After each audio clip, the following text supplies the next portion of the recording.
Goeiedag! Good day, fellow South Africans and citizens of the world. I haven't forgotten you. The old fart hasn't forgotten you with its crappy eyes. Well,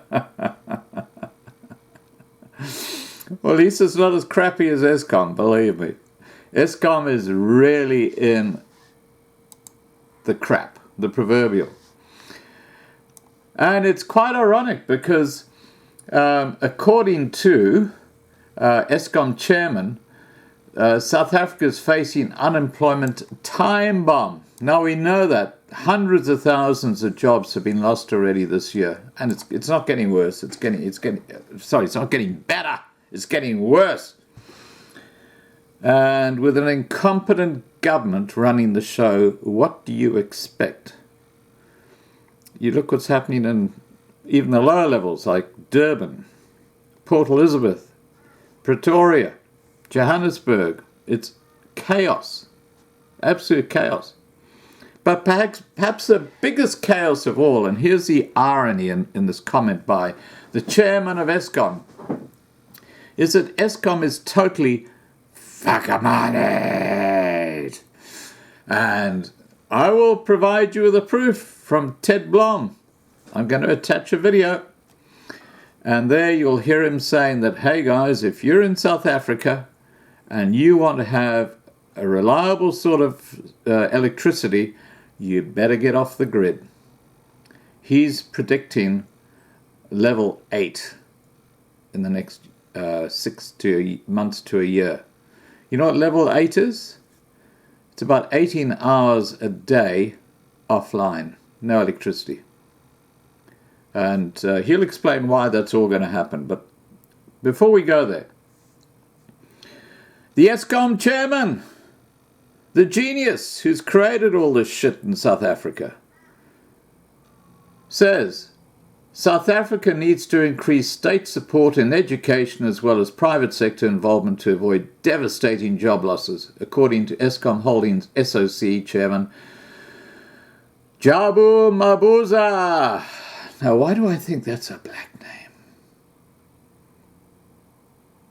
I think that's where the problem is, quite honestly. But anyway, he says, our overriding objective should be to maximize the impact of policy interventions through labor-absorbing growth. Mabuza, who is also chairman of the Business Leadership South Africa, which represents big corporations, wrote in an opinion piece in that Johannesburg-based Financial Mail. Everyone must play a part in overcoming our huge unemployment time bomb. Well, if he's chairman of the Business Leadership of South Africa, no wonder everything is going pear-shaped and cactus. I'm sorry, I shouldn't be laughing, but it's just so ridiculous. These incompetent people who are put in positions because of BEE, yep, BEE, it is absolutely extraordinary. So what does Ramaphosa have to say about all this? Well, he talked about breaking Eskom down into 3 parts, remember? He talked about breaking it down into generation, transmission, and distribution. Now, there's only one problem with that, and that's China hovering in their wings. I put a video up a couple of days ago where they are already talking about taking over parts of Eskom if the 33 billion rand loan payments are not met. So Eskom, which is in dire financial straits, there's no way they can pay that money to China. It's all been pilfered. The only thing they can do is one of 2 things. The government can actually bail them out again, and I think the coffers are pretty dry in the government right now, or they can start looting the piggy banks of the pensioners, which is probably where they're going to go. And it's all part of the plan. What's happening is that all the white monopoly capital is being sucked out of the white population in South Africa, and it's not going to the general black population, believe me. It's been sucked out by the politicians, by the ANC business mafia, and it's all going into their back pockets. And the same applies to the state-owned enterprises. The whole of South Africa is a gangster state. And if you think you're investing in South Africa, you are an idiot with a capital I. And I would question your IQ. So anyway, I'm going to attach to this video Ted Blom, who's a man who talks a lot of sense. And he is predicting that Eskom is right at the bottom. It's going to collapse any day now. And he's saying, get off the grid. Put in solar power. Have your own batteries. Because when load shedding 8 hits, that's 18 hours a day without electricity. You are never going to know when the electricity will go off. And not only that, but your refrigerator won't work. A lot of other things are not going to work. It is moving into a state of chaos in South Africa. And he'll explain to you why. Here comes the video. Please remember to subscribe to be kept informed. And on top of that, ring the bell so you get the updates. And have a great day. Bye. Thanks very much for coming through. Ted, let's start with the stage 1 load shedding. You did see it. I mean, shedding, rather. You did see it coming. Eskom insists that, yes, it's a reality, but only for the next 2 to 3 years. Absolutely not. I've gone public on this, and it seems like the angels have heard my talk. This load shedding will be with us, and this is a mild form. It will be with us in a more severe form for up to 16 hours a day for the next 5 years. Why do you say so? Eskom's run out of coal.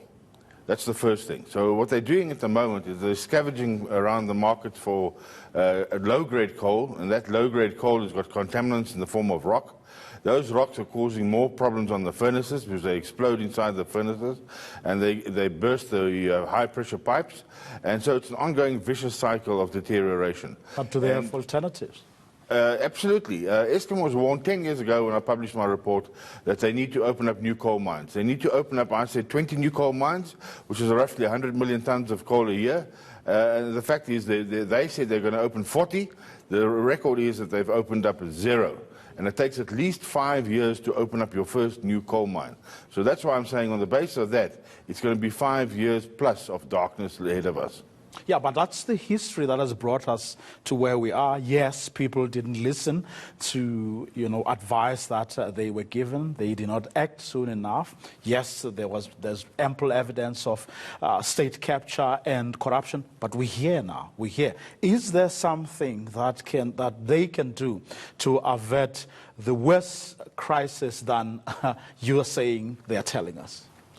The only thing available now is, on the coal side, is to declare a national emergency and to curtail the export of coal.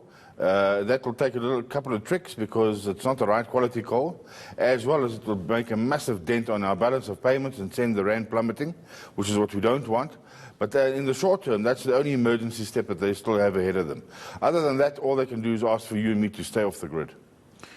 If government was able to come to their rescue, we saw the CEO yesterday saying, look, the reality is that we need to borrow. Do you think government will be able to come to their rescue? Well, it seems to me the treasury is empty. In other words, the pantry is empty. And the problem with Eskom is even if they borrow, the money disappears out the back door. And that's a big, big problem. The borrowings are over 400 billion at the moment. And the net asset value that they've achieved over the last 10 years, the borrowings plus the tariff hikes, which equate to 1.4 trillion rand that Eskom has had in additional income, has disappeared out the door, and all they've got to show is half-baked power stations worth, on the market value, less than 100 billion rand. So there's been a 1.3 trillion rand leakage out the back door of Eskom. And we need to have a forensic investigation to see why it went out, who stole the money, and how we're going to get it back. Short of that, there's no answer. You're perhaps correct, but do you not believe them when they give the assurance that they are cleaning? No. They are cleaning up, that they are identifying the culprits, and they are closing the net and closing the tap. The chairman said yesterday, and I quote him, It's no use crying over spilt milk. We need to increase the tariffs and move forward. So Eskom is wiping this whole disaster under the carpet. It's a political maneuver to let those people who perpetrated this crime go scot-free. There's no political will to sort out this mess. Believe you me, it's been 10 months, and I mean, it's a joke the number of people that they've fingered so far. The corruption is endemic. It's from top to bottom. And in fact, it's still ongoing week by week. I still report to certain Eskom executives new crimes that I'm aware of, and nothing happens.